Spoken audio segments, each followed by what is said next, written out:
All right, come on. Welcome to episode 10 of the Deep Dive podcast. I want to go over the current trend of the San Gabriel Valley housing market. There's a lot of myths regarding this, and there's a lot of kind of false information out there in the internet. So I want to just clear things up as a local realtor who specializes in San Gabriel, California. Lived here in Monterey Park all my life, so I've been in the San Gabriel Valley. I love the 66 area. I can tell you with confidence what's going on and what's going to be predicted.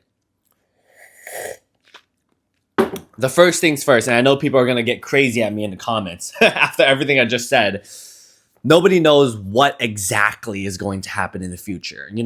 That's just the general rule, right? Even though I'm an expert, even though I study the field, I'm in the field, nobody knows what's going to happen in the next 6 to 12 months. We can predict, but nobody knows for sure, right? Just as nobody knows what's going to happen to the stock market, to crypto, to Bitcoin, to ETFs, to anything, right? Take everything with a grain of salt. If you really are getting antsy about it, do your own research, come up with your own hypothesis. But that's all it really is. Just hypothesis, theories, and nothing is concrete. No matter how confident you may be in your data, no matter how many times you might have guessed it right in the past, you do not know, and I do not know what's going to happen in the next 6 to 12 months.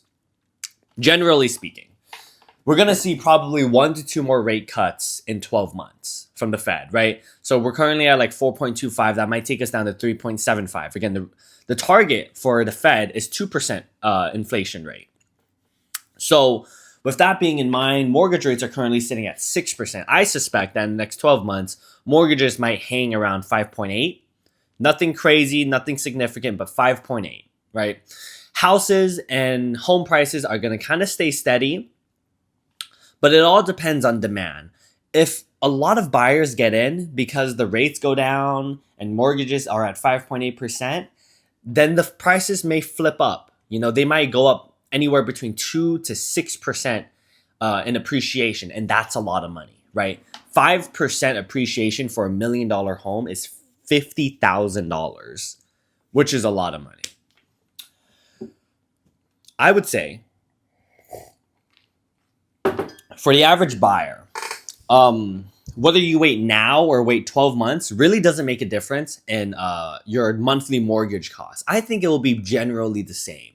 What matters is what's in the market, how's the inventory, what are the type of houses out there, right? So really just finding the right house. If you find the right house, it doesn't make any sense to wait 12 months thinking and hoping that the prices will go down in your monthly cost, because it's going to stay the same. You're buying in the San Gabriel Valley. It's a very high demand area.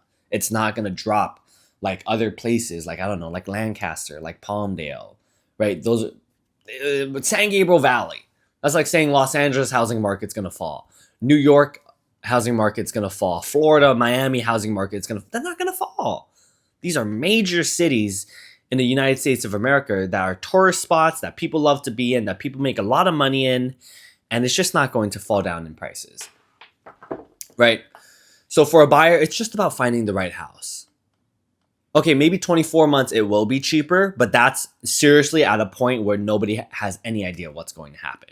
And you may end up regretting your decision not buying 12 months later if, things turn out haywire. For the average seller, it's tricky. If you own a condo, a townhouse, a first-time home buyer home, it's a bit harder to buy because a lot of people are on the sidelines. They're not picking up houses left and right. People are a bit scared of the housing market. What's going to happen? Everything going on here, politics, planes are crashing, crazy shit. It's kind of hard to say because for my sellers, if you're in a high demand area like the San Gabriel Valley, chances are you can get a buyer, but you're going to have to come down in price a little bit. Yeah, I'll say it. Us sellers who are selling starter homes have to come down a bit in price, right? If you're normally getting 2% appreciation, calculate 1.5. Not that you're losing money selling by any means. You're just not going to be gaining as much as you thought. For the people who are selling single-family houses in high demand, San Gabriel, North San Gabriel areas, and these single-family houses are second-time home buyers, they're 1.5 million, 1.2, 1.3, you guys are in the clear to sell.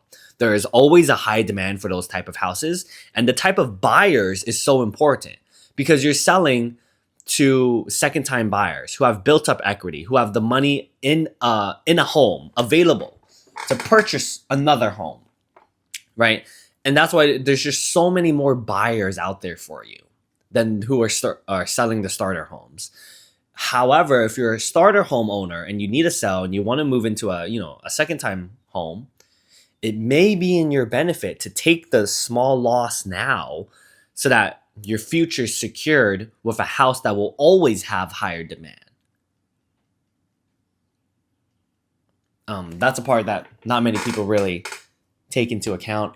So in general, for my buyers, if you find the right house, go for it. For my sellers, if you really have to move and you're living in a starter home, condo, townhouse, I would say make the move because it may be better long term.